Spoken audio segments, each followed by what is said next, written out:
우리 종로해화동 교회 집사였거든요. 60년 동안 요한양항에서 말단 직원으로부터 사장까지 올라가고 회장까지 올라가신 분이고, 유일한 씨가 그 이제 시종대 서대문에서 이제 독사병원인 요게 있는데, 유한양행, 유효산업 두 형제가 유한양행과 유효산업이 두 형제들인데, 아버지가 유일한 씨거든요.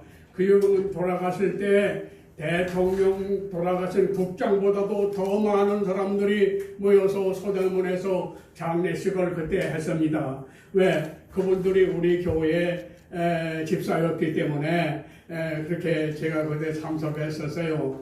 그리고 이번에 연만희 씨도 역시 우리 해화동 교회 두 내어머니 신문자하고 연만희 씨가 우리 교회 집사하는데, 죄를 얼마나 사랑했는지 모르고 그분들이 생활도 높게 수준 높은 생활을 하시고, 유한양항은 한국제약회사에서 1등 가는 제약회사인데 거기 사장 노릇하면서 저를 봉사하고 저를 받들었는데, 그분이 아쉽게도 지난달에 돌아가셨어요. 93살인데 나보다 2살 더 많았습니다. 그래서 지난 2-3개월 동안에 제가 사랑하고 존경하는 사람들이 연만희 씨뿐 아니라 또 엄도움 씨도 돌아가셨죠. 여기서 한 12명이 들어가셔서 오늘 여기 오신 분들은 너무도 고맙습니다. 여러분 건강을 잘 지켜주시고 앞으로도 건강해 주시길 바랍니다. 제가 79주년 광복회를 맞이해서, 이것은 뭐 연구하고 하는 논문 발표가 아니고, 여러분이 알아보는 1945년을 전후한, 해방을 전후한 옛날 얘기를 제가 중심으로 말씀을 드리려고 합니다. 그래서 지금 80 이상 넘은 분들이나 90된 분들이나 알지, 이제 60, 70된 분들은 모를 것이에요. 그래서 그런 역사를 잘 모르기 때문에 오늘 한국 정치가 오늘 이렇습니다. 그래서 저는 박사학위 논문 쓸 때도 정부에서 이제 허락받은 것이 대학 교육의 문제점이라고 하는 제목으로 박사 논문을 써가지고 이제 인정을 받았습니다. 지금도 마찬가지 40년 동안, 50년 동안, 혹은 80년 동안 우리나라의 대통령들이나 문교부 장관들이나 교육부들이 문사철, 문화와 사학과 철학을 등하시하고 학교에서 교육을 시키지 않기 때문에 윤리도덕은 간고도 없고 역사도 모릅니다. 대한민국의 역사도 몰라요. 왜 8.15가 생기고 임시정부는 뭘 하는 것이며, 임시정부는 언제 어떻게 뭐 때문에 임시정부가 생겼고, 해방이 왜 생기며 38선이 왜 생겼으며, 남북통일이 왜 안 되는가, 누가 남북통일을 반대하고 누가 남북통일을 이제 방해해 놓는가, 이런 역사적인 사건을 모른다 이 말이죠. 그래서 오늘 논문 연구 발표가 아니고 여러분이 모르는 8.15를 전후한 옛날 얘기를 좀 해보려 합니다. 현재 1943년에 카이로 회담이 있었죠. 그 다음에 45년도 4월달에는 포스턴 회원이 있었습니다. 그 당시에는 세계를 움직이는 대통령이 3사람이 있었는데, 미국의 루스벨트 대통령, 영국의 처칠 주상, 소련의 스탈린, 이 3사람이 세계를 움직였고, 대한민국의 8.15와 대한민국의 38선도 이 사람들이 책임이 있는 것이에요. 그 여러분이 아셔야 됩니다.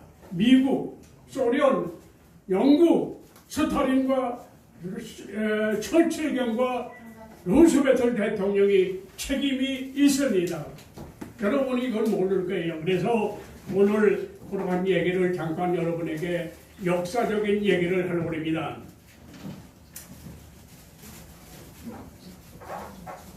이런 얘기는 여러분 귀담아 들어주시고 저는 오늘 기쁘면서도 슬픕니다. 한량없이 기쁘고 태극기를 들고 거리로 나가고 싶은 그런 심정이면서도 한편으로는 너무도 슬퍼요. 우리나라가 이렇게까지 해방된 지 79년이 되도록 남북이 가로막히고 오늘날 8.15 왕국절도 지금 두 조각이 날 정도로 나라가 분열된 상태에 있는 것입니다. 참으로 슬프지 않을 수가 없습니다. 그래서 1919년 뭡니까? 3.1운동 일어나는 해입니다. 3.1운동과 임시정부의 법통축 정통성을 대한민국 이승만 대통령도 임시정부 법통을 인정을 했습니다. 저는 지금부터 한 40년, 50년에 중국 상해에 갔습니다. 김구 선생의 임시정부 사무실을 50년 전에 방문했습니다. 범은 2층 건물까지 올라가면서 사진 찍고 김구 선생 옆에서 같이 사진을 찍었습니다. 김구 선생은 우리나라의 독립투사고 임시정부의 수석으로서 독립운동에 앞장서는 사람입니다. 그래서 저는 김구 선생을 존경해 왔습니다. 김대중 대통령도 대한민국 건국 50주년 기념 사업회를 했습니다. 김대중 대통령도 8.15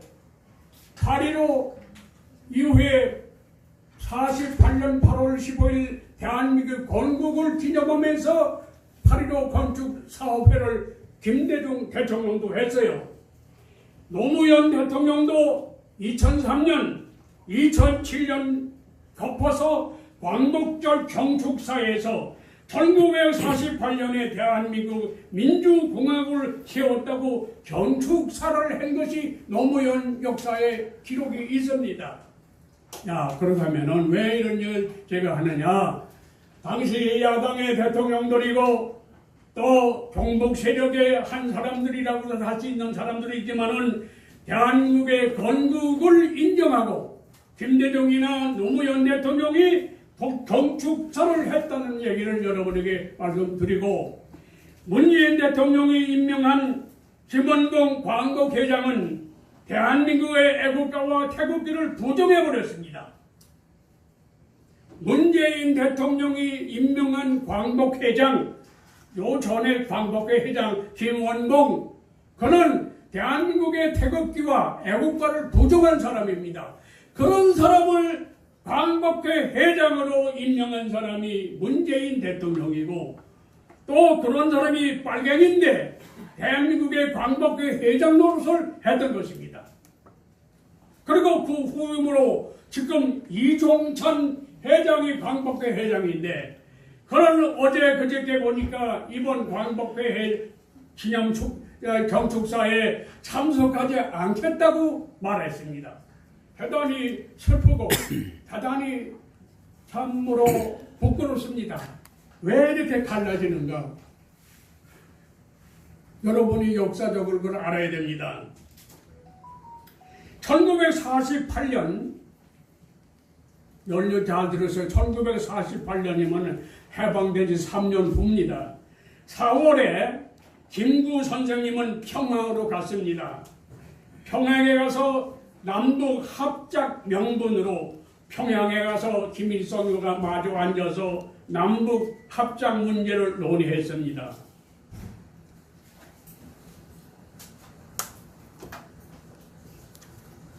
그 후 2년 후에 김일성이는 남침을 했습니다.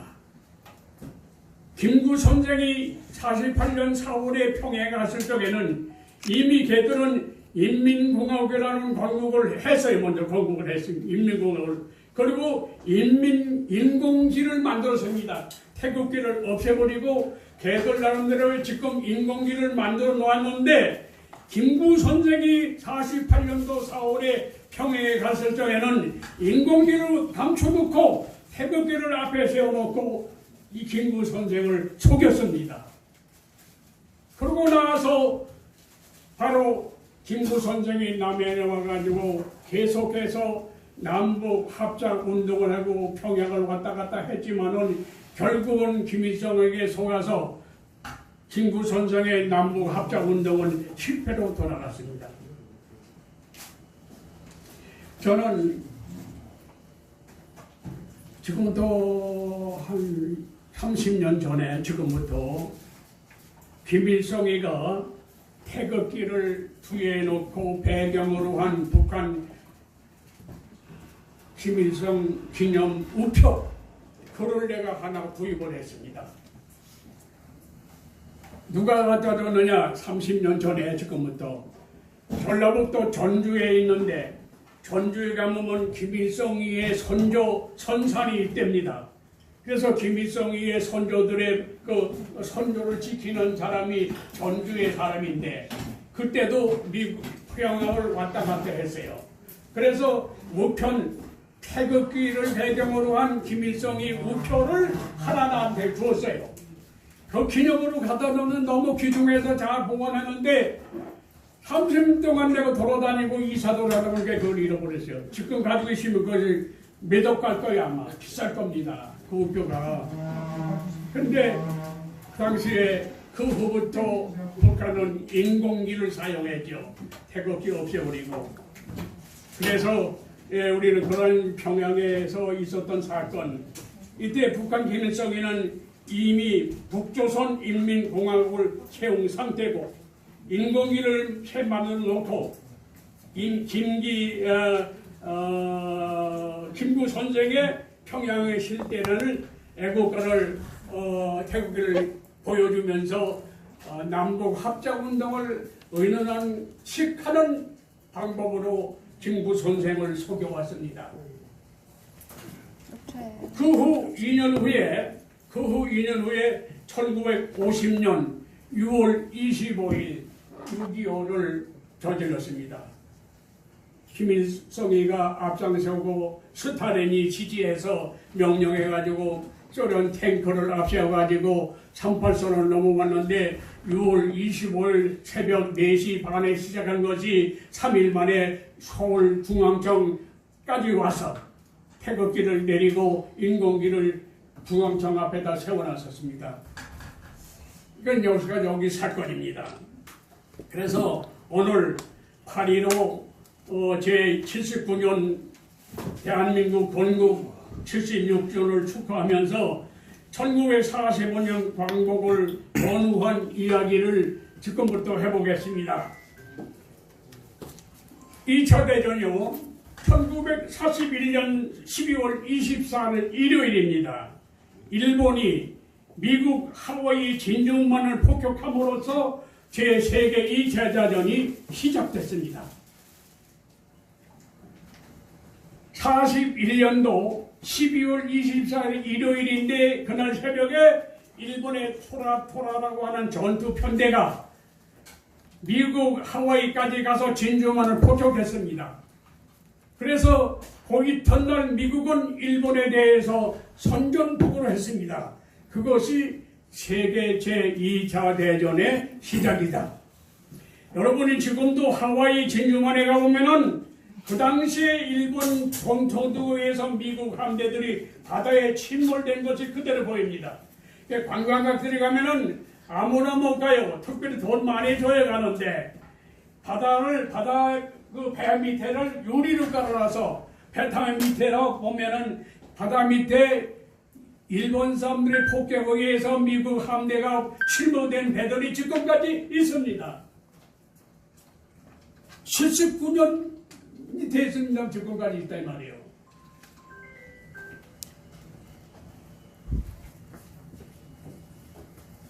(1945년 8월 15일) 날 정오 12시에 일본의 히로히토 천황이 항복을 했습니다.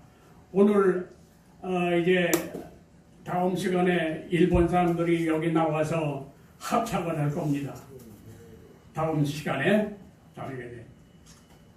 8월 15일 날 일본이 항복을 했어요. 그때 소련은 일본과 불가침 조약을 맞은 상태, 일본하고 소련은 서로 불가침 조약을 맞은 상태인데 미국이 일본의 원자폭탄을 8월 6일 날 떨어졌는데 6일, 7일, 8일, 9일에 2, 3일 만에 소련 놈들이 일본과 불가침 조약을 맺은 상태에 있는데 그것을 배신하고 일본에 대해서 선전포고를 했습니다. 소련이. 그런 나쁜 놈들이 있어요. 미국은 환영했지요. 미국은. 자기 편들니까 마지막 때지만은 일본이 원자폭탄에 떨어진 후에 스탈린은 일본이 같이 불가침 조약을 맞은 상태에 있었는데 일본이 망하는 걸 보고서는 탈퇴하고서 일본에 대해서 선전포고를 했습니다. 아주 비겁하고 나쁜 사람들이요. 그것이 여러분 공산당 소련이라고 하는 것을 여러분이 알아둬야 됩니다. 그뿐 아닙니다. 1차 대전, 2차 대전 때 동유럽의 헝가리나 폴란드도 소련이 전부 점령해가지고 수십 개 나라를 소련의 위성국가로 식민지를 만들었습니다. 그러다가 2차 대전이 끝난 후에 그들을 전부 토해놨습니다. 헝가리도 해방되고 폴란드도 해방되고 그랬습니다. 소련이 전부 점령했던 나라들인데 해방이 돼가지고 전부 그들이 자기 나라로 회복했습니다. 그런데 이번에 또 재작년에 소련의 푸틴은 우크라이나를 또 점령했습니다. 2년째 지금 전쟁하고 있습니다. 수많은 사람들이 양쪽에 죽어가고 있습니다. 그리고 그 사람들이 50년 6월 25일 날 남북을 초록해서 납치한 사람들이 역시 또 소련입니다. 소련이 김일성을 앞세워가지고 대한민국까지 또 침범했습니다. 침략했습니다. 대한민국을 침략했지요. 동유럽의 헝가리, 폴란드, 12호 여러 나라를 다 점령했지요. 이번에 우크라이나도 또 침략했지요. 여러 번 나라를 침략을 계속한 놈들이 소련 놈들이에요. 잊지 말아야 됩니다. 그걸.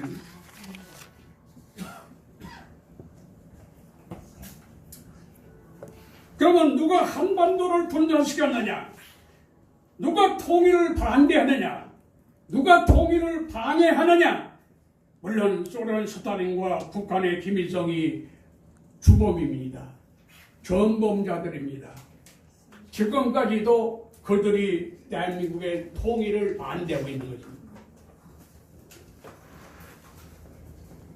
1945년 11월 19일 날 북조선 임시민정자치위원회를 구성함으로써 소련 스탈린의 지령으로 북한만이라도 우선 공산국가를 만들자. 그렇게 해가지고 김일성이 30대, 그때 나이가 김일성이가 30살이었습니다. 이제 아무것도 모르는 청년 30대 김일성이를 회양에다 세워놓고 꼭두가스로 세워놓고 소련에 무슨 코프 그 사람이 맨날 코프가 많아서 모르겠으니 마렌코프니 무슨 코프야. 그 코프들이 군사 사령관들이 모여가지고 김일성이를 평양에다 세워가지고 평양 시민 환영대회를 했어요. 그리고 김일성이를 내세워가지고 공산국가를 만들고 그리고 그 후에 남침을 한 것이에요. 소련의 모든 것이 계획이고 또 작전이었고 업무였습니다.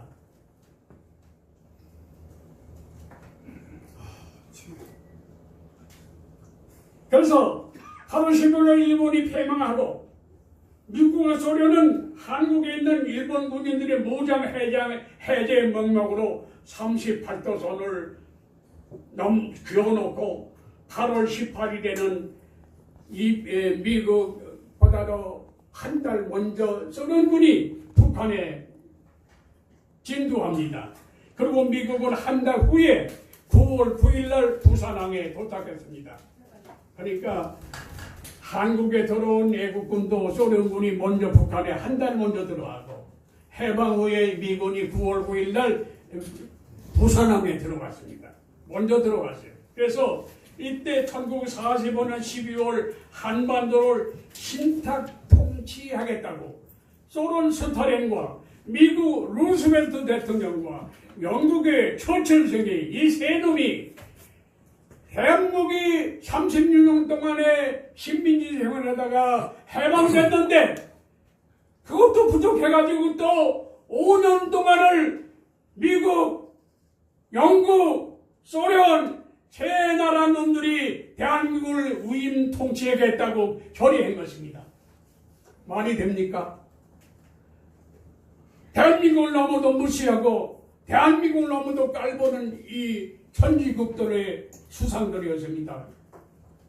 이때 김일성이는 또 그것도 모자라서 스탈린의 신탁 통치를 환영하고 거기 반대하는 이제 누굽니까? 우리나라의 또 애국자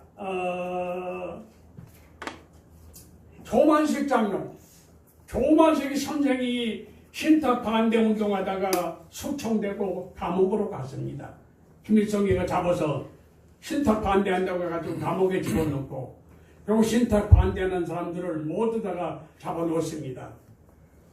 여러분 생각해 보세요. 그때만 해도 미국이 우리나라를 아주 뭐 거지 같은 나라, 가치가 없는 나라로 생각한 것이요. 해방돼가지고 이제 얼마 되질 않았는데 또 5년 동안을 군사 통치하겠다는 것이요. 그걸 소련이 주장하고 김일성이가 그걸 찬양했어요. 그러나 우리 남한의 이승만 박사는 친탁 절대 반대 운동을 한 것이요.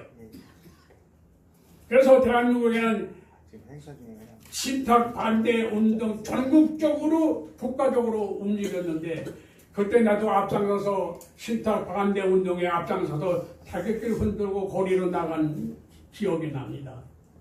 친탁 반대 운동에.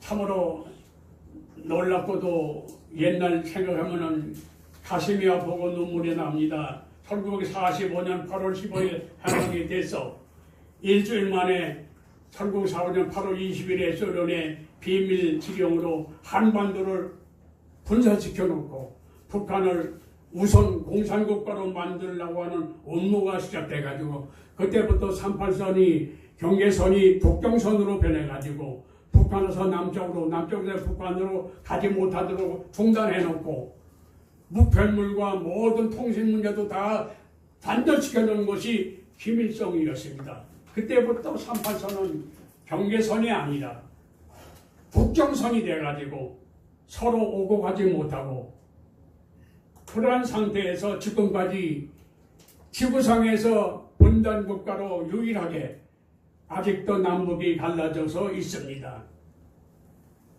이때 이승만 박사는 반소, 반탁, 반공 3대 신념으로 대한민국 정부를 세울 것을 결심하라고 1946년 전북 정읍에서 최초로 대한민국 정부를 세울 것을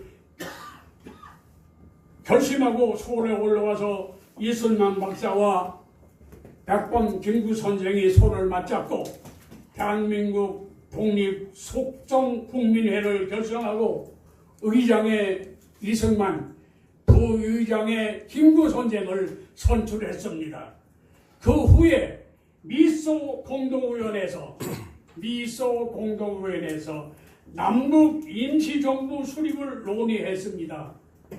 남북의 통일을 위해서 임시정부를 만들자고 하는 것을 미소 양국가가 모여서 의논했는데 미국은 한국 문제를 결국 유엔에 상정하기로 작정했습니다. 소련이 반대하니까 미소 공동위원회에서 임시정부를 수립하겠다고 했는데 그것도 소련이 반대고 그래서 미국은 한국 문제를 유엔을 끌고 가가지고 유엔에서 좀 감시하에 남북 총선거를 하자 했는데 그것도 소련이 반대하고 그 어떻게 하자는 겁니까? 그러니까 총선거를 반대하고 통일을 반대하고 우선 북한이라도 공산국가를 만들어가지고 자기들 지배하겠다는 것이죠. 그래서 유엔과 미국이 또 소련이 공동위원회에서도 몇 번 논의했지만은 소련이 반대해서 이루지 못하고 할 수 없이 미국은 한국 문제를 유엔으로 가져갔어요. 유엔으로 가져가서 유엔에서 한국 문제를 논의했는데 그때도 미국, 소련이 반대했어요. 그래서 할 수 없이 유엔은 남쪽만이라도 그럼 총선거를 하라. 그래서 48년 1945년 8월 10일 총선거를 실시했습니다. 최초로. 그래서 최초로 자유민주주의 선거로 이승만 박사가 초대 대한민국 대통령이 된 것이요. 그렇게 여러 가지 곡절을 거쳐서 결국은 유엔 감시하에 남쪽만이라도 그러면 북한은 이미 인민공화국을 세웠기 때문에 남한이라도 해야 된다 해가지고 총선거를 통해서 그때는 작대기 투표했죠. 아랍이 숫자 1, 2, 3번 보는 게 아니라 작대기 투표했고 그래서 너무 우리 한국이 문맹자가 많아서 해방 후에는 납자놓고 기억자도 모르는 사람들이 많았어요. 편지가 오면은 그 읽을 사람을 써가지고 동네로 돌아가면 읽어달라고 그랬는 거예요. 왜? 너무 문명적이니까 30년 동안에 한글을 배우지도 못했고 그랬습니다.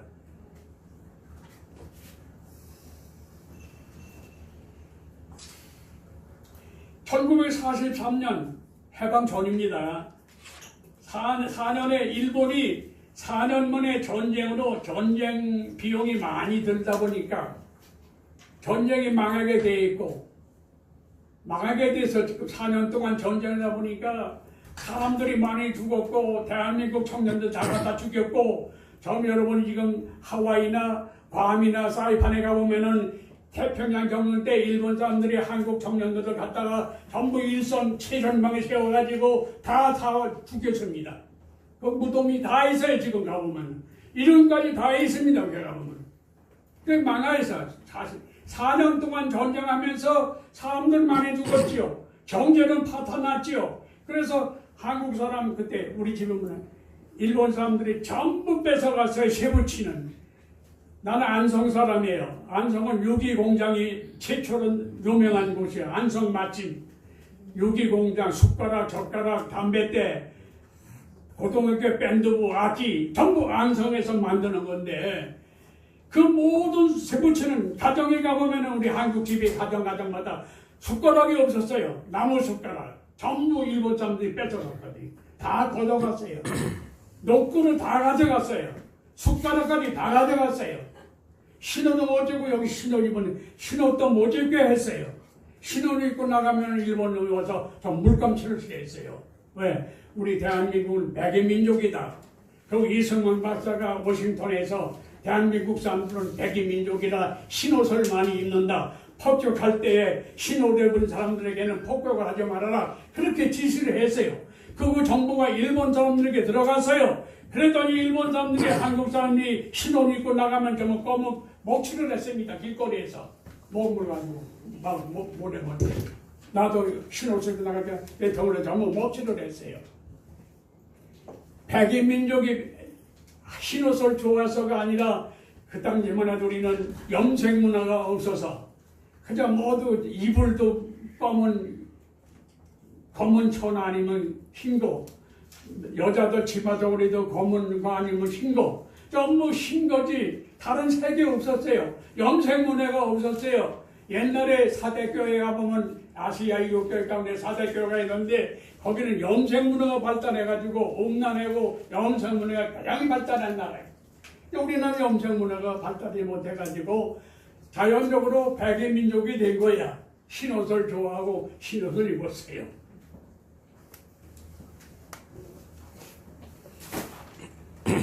당시에 일본 병력이 한국에 34만 7천 명이 한국에 주둔해 있었어요.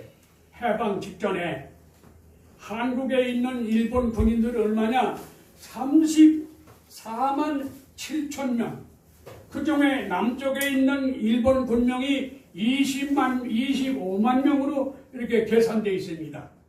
근데 그러고 가지고 남쪽은 미군이, 북쪽은 소련군이 점령해가지고 각각 일본군 해체와 일본 무력화하는 역할을 하기 위해서 주둔시킨 것입니다. 우리는 아무 힘이 없으니까. 저때 조선사는 아무 돈도 없고 가난하고 무식하고 아무 힘이 없으니까. 북한은 소련군이 와서 일본군 군인 무장을 해제시키고 재산을 몰수하고, 남쪽에는 미군이 들어와서 일본군 군인을 무기를 전부 잡자고 재산을 압수하고. 지금 영락교회 내가 여러분 모르요. 을지로 사가면 장로교의 가장 대표적인 교회에 있어요. 영락교회. 그것이 일본 천리교였습니다. 일본 교회 천리교. 그 자리 해방되자마자 기독교를 뺏었어요. 네, 그 자리가 천리교예요. 그게 일본 교회였습니다. 그 당시에 일본 전부가 일본 사람들이 뺏고 점령이기 때문에 다 쫓겨가는 거예요. 다 일본이 쫓아가고 도망가고 그랬거든요. 그래서 그런 문화를 위해서 미국과 소련이 남북을 갈라서 두둔한 것이야. 그걸 위해서. 그런데 그 반대로 목적과 달리 저들은 음침한 야욕을 가지고 거기서부터 공산국가를 고착화하는 운동을 한 것이에요.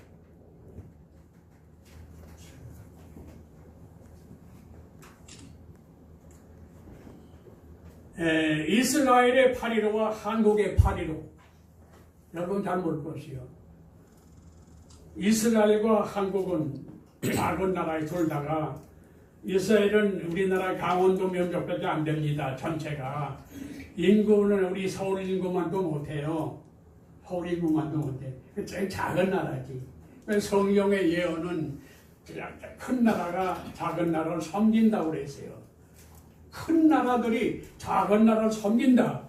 지금 아랍의 여러 나라들이 이스라엘한테 쩔쩔매고 있습니다. 우리나라도 지금 작은 민족이지만은 분단국가지만은 오랫동안 가난해서 쩔리는 상황이지만 이번에 프랑스 올림픽에서 보면은 대한민국이 금이 13개, 세계 종합 8위, 200여 나라 가운데 우리 대한민국 조그만 나라가 체육 강국이 드러난 것이요. 그 중에도 총, 칼, 활, 이게 세계 전부 따라갈 수가 없습니다. 양궁, 권총, 태권도, 양궁, 권총, 이건 세계 우리 한국이 1등 국가예요. 그 작은 나라가 세계를 지배하고 있는 체육 강국이 된 것입니다. 여러분이 우연히 생각하면 안 됩니다. 하나님을 자기 백성으로 삼는 나라가 복이 있다. 하나님을 자기 백성으로 부르는 나라가, 하나님을 부르는 나라가 복이 있다. 오늘도 애국가 부르는 하나님 보호하사 우리나라 만세하던 이런 나라가 복이 있다. 전 세계 애국가 가운데 하나님을 부르는 나라가 없습니다. 예, 우리나라가 그래서 지금 작은 나라지만은 30년 동안에 가난하게 살았지만은 6.25 전쟁 통해서 황폐해졌던 나라지만은 지금 세계를 지배하고 있습니다. 이건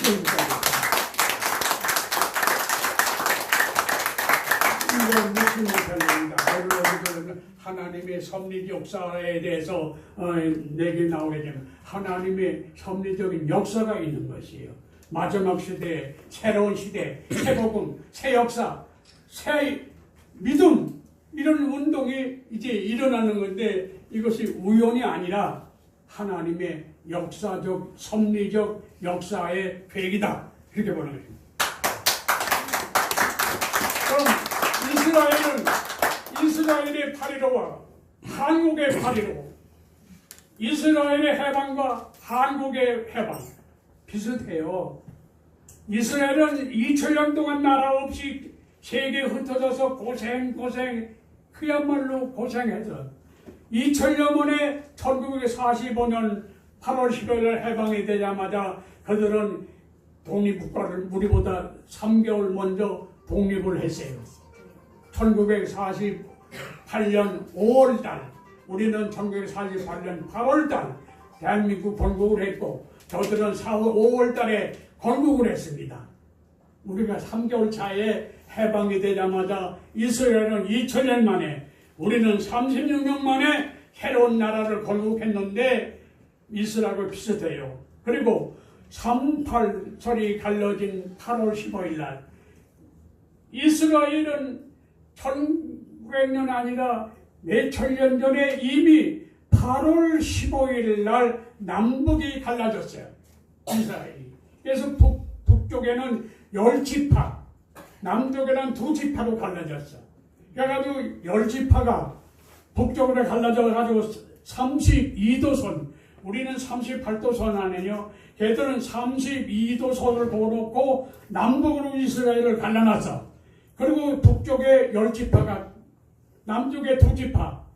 북쪽에는 우상을 섬기고 송아지를 섬기는 그러한 이제 우상 국가들인데 그 10지파가 남쪽으로 못 들어가게 예루살렘에 예배로 가지 못하도록 32도선에서 8월 15일 날 정해놓고 왕래를 못하게 했습니다. 이서 똑같잖아요. 우리도 8월 15일, 이스라엘도 8월 15일. 성경에 기록이 돼 있어요. 우리 한국은 성경에 8월 15일 없지만은 이스라엘은 8월 15일 날이라고 분명히 성경에 기록이 돼 있어요. 8월 15일 날 남북으로 갈라져가지고 북쪽에는 우상종교, 남쪽에는 하나님을 여호와를 섬긴다는 거예요. 그래서 북쪽에서 남쪽으로 못 가도록 32도선을 막아놓고 분단시켜놓고 그때부터 영원히 이스라엘은 남쪽으로 가는 싸움이 벌어졌습니다. 지금은 어떻게 됐느냐? 남북이 아니고 동서로 갈라졌습니다. 동예루살렘과 서예루살렘. 그래서 동예루살렘과 서예루살렘이 갈라져가지고 이제 예루살렘에 놓고 서로들 전쟁하는 것입니다. 아랍하고 이스라엘이죠.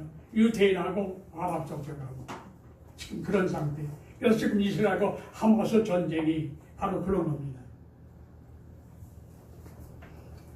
그 남북이 이렇게 싸워서 지파 남쪽으로 10지파, 2지파가 싸우는 것입니다. 한반도도 마찬가지고 그 이스라엘 같이 남북으로 김일성이 갈아놓고 남북으로 왕래를 못하게 하고 통신도 중단시키고 하늘을 막아놓고 땅으로 막고 바다로도 못 가고 공으로 못 가고 육상으로도 못 가고 같은 민족이 같은 부모들이 헤어져가지고 왕래를 못하게 하고 이것이 김일성이가 만든 38선의 고착과입니다. 이제 결론을 하겠습니다. 교훈은 뭐냐?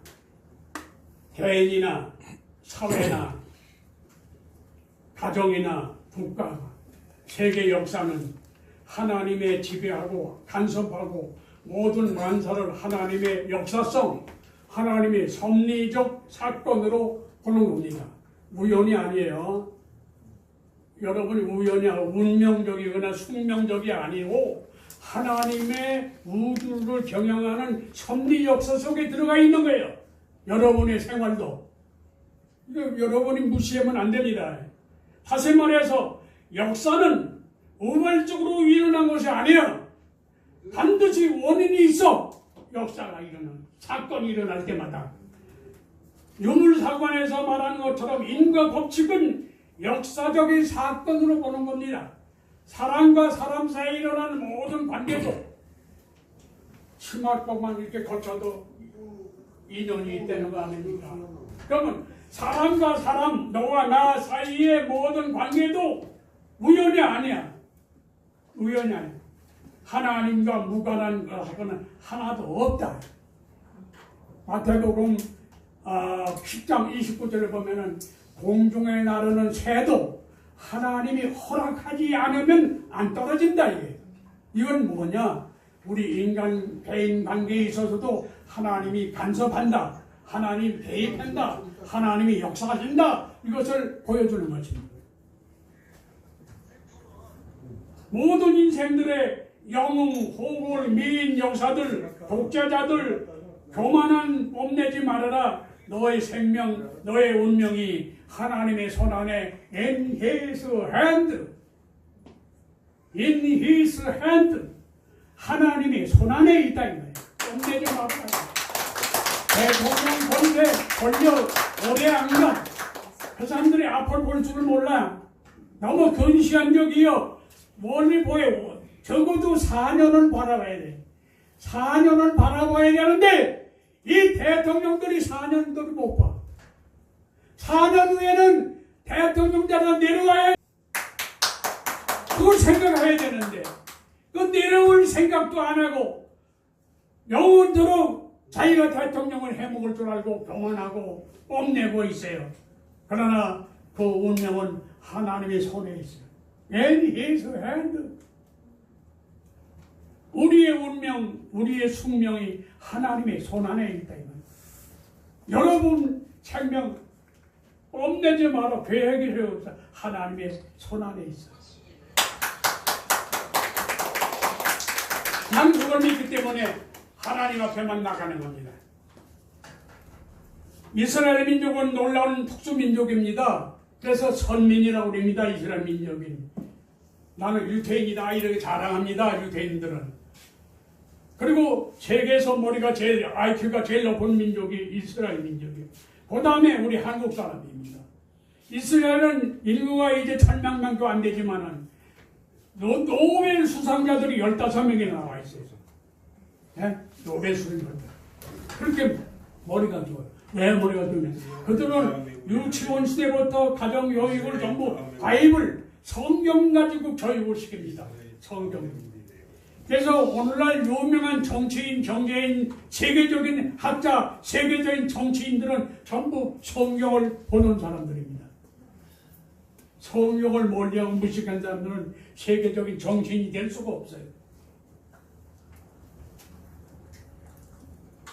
이스라엘 민족은 그래서 놀란 미소, 특수민족이라고 그래요. 그래서 선민이라고 그럽니다. 하나님의 백성이라고 그러고 하나님은 내 백성이라고 그럽니다. 이스라엘은 자기 백성. 이스라엘은 하나님을 자기 하나님이라고 그럽니다. 하나님과 이스라엘과 이렇게 부자저가 같은 그런 아주 밀접한 관계를 맺고 있는 민족이 이스라엘 민족이에요. 그들이 민족이 죄를 졌든 아니 됐든 간에 하나님이 택한 선민이라 이 말이죠. 그 선민 가운데 메시아가 나와서 이 말이에요. 그 선민은 자기 민족이 입장에 죽였지만 결국은 모든 역사가 하나님의 섭리 가운데서 이루어지고 있다. 이것을 여러분이 아시기 바랍니다. 아멘, 할렐루야. 2000년 동안 나라 없이 세계에 흩어서 온갖 핍박을 받은 이스라엘 민족이 2000년 만에 1945년 세계에 흩어졌던 일들이 이스라엘로 모이기 시작했습니다. 그래서 48년 5월 이스라엘 건국을 했습니다. 참 놀라운 민족입니다. 2000년 동안 나라 없이 우리 대한민국 조선 사람들의 성격 같으면은 없어졌을 거예요. 36년 동안에도 일본어가 다 됐었다네요. 한 100년만 일본 사람들이 한국을 지배했으면 전부 일본 사람도 될 뻔했어요. 전부 친일파가 됐을 것이에요. 근데 유태인들은 2000년 동안 흩어져 살면서도 고생했음에도 흩어지지가 않고 민족끼리 뭉쳐서 살았어요. 그래서 그것은 돈밖에 몰라요. 흩어져서 모든 민족에게 미움을 받았기 때문에 가는 곳마다 핍박을 받았기 때문에 유대인들은 돈밖에 몰라요. 그래서 지금도 세계에서 돈 많은 나라가 이스라엘이에요. 미국 경제를 움직이는 사람들이 유태인들이에요. 유태인들이 금고를 잠궈놓고 열지 않으면 전쟁을 못하는 정도. 그 정도로 돈을 전부 미국이 일본 유태인들이 가지고 있어요. 왜? 나라 없이 2000년 동안 살다 보니까 돈 없이 못 살아. 그러니까 돈 버는 데만 정신 차린 것이. 우리나라도 해방 후에 북한 이북 사람들이 돈을 많이 벌었어요. 왜? 남한에 피난 나와가지고 먹고 살려니까 아는 사람 없고 직업이 없고 그러니까 장사하는 데 눈이 밝아가지고 북한의 이북 피난민들이 돈을 많이 벌었어요. 국제시장, 여러분 국제시장에 가봐 전부 이북 사람들이 한 것이에요. 네. 외로우니까 돈만 버는 거예요. 그러다 보니까 북한에서 내려온 북한 난민들이 돈을 많이 벌었어요. 그래서 대한민국도 1948년 8월 15일 건국했는데 국민 대화합과 단결, 국가안전보장, 국민민생 우선해야 한다. 국회는 코로나에 하고 6.25 같은 민족의 비극은 다시 없어야 한다. 이것이 이제 우리들이 다시 깨달아야 할 8.15를 맞이해서 이게 되는 것입니다. 오늘 한 가지만 더 얘기하고 말겠습니다. 태극기 사건은 1945년 8월 15일 해방에 대해서 내가 그때 12살이었어요. 1945년 해방에 되는 태극기가 있어야지. 태극기를 걸려니까 갑자기 해방은 됐는데 태극기 들고 나와야 되는데 태극기가 어디 있어? 30년 동안에 태극기만 보면은 전부 사람 죽이고 잡아갔어요. 나는 해방이 되기 전 1년 전에 태극기를 내 몸에 걸었어요. 여기 내 몸에 태극기가 있어. 일본식 11살 때. 그래서 일본 사람들이 잡혀갔어. 매를 맞아 나왔어. 그래서 해방에 대해서 태극기를 했는데 태극기가 어떻게 생긴지 알아야지 국민들이. 그래서 서대문에 가면 독립문이 있습니다. 독립문에 이거 기념동문인데 거기에 태극기 문제가 그려져 있어요. 그거를 본다고 이기철 어린아이 깡팔에 있는 태극기를 보러 오는 사람들이 많았었습니다. 태극기 그리려고. 여기 태극기가 있거든요. 내게 일제시대거든요. 이걸 가지고 본따 가지고 세 개를 만들어가지고 아침부터 밤새도록 태극기를 흔들고 독립만세, 대한독립 만세를 부르고.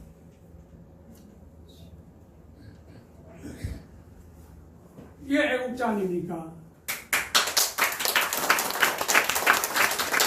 내가 광복교 회장을 해야 되고 본국에 그야말로 그런 어떤 그 포창을 받아야 하는 충분한 자격이 있는 사람이 알아주지 않아.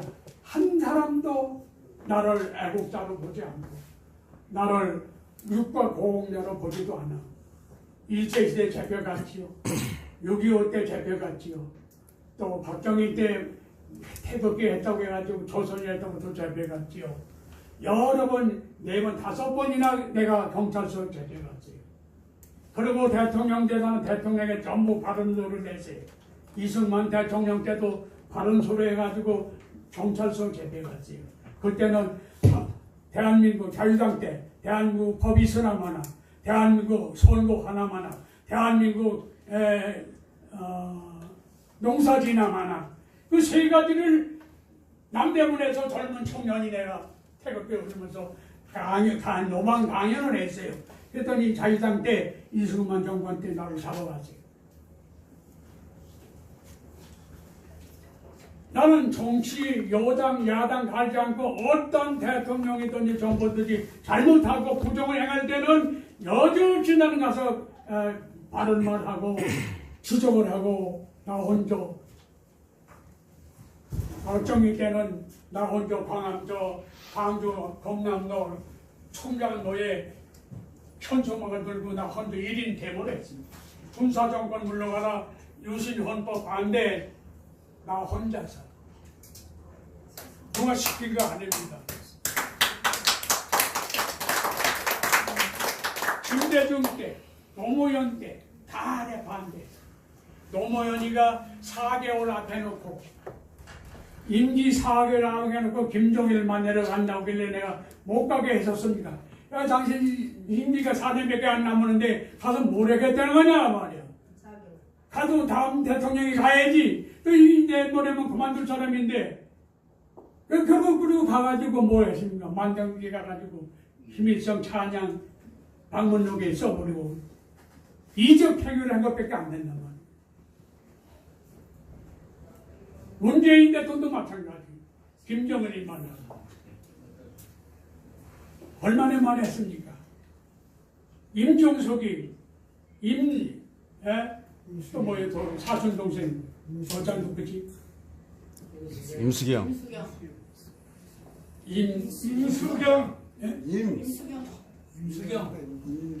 평양해가지고 김일성을 찬양하고 김일성 만세 부르고 그러고 하잖아요.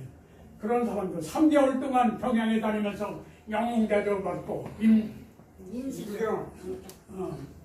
그런 사람들, 그런 사람들. 그러다고 나와가지고 여기도 유이신 총장 하지만은 3.1 운동 기념식 하는데 저기 하는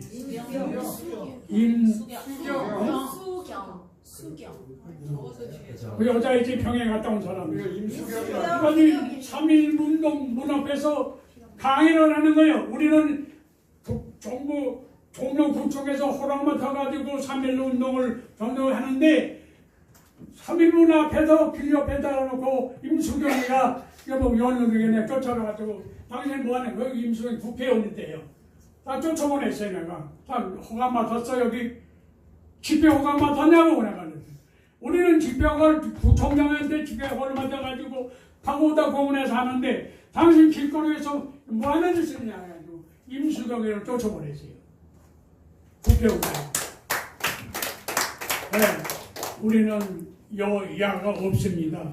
누구든지 부정해가고 민족을 해치고 국가를 반국가적이고 반사회적 운동하는 사람은 전혀 없이 저는 목숨 걸고 싸우는 사람입니다.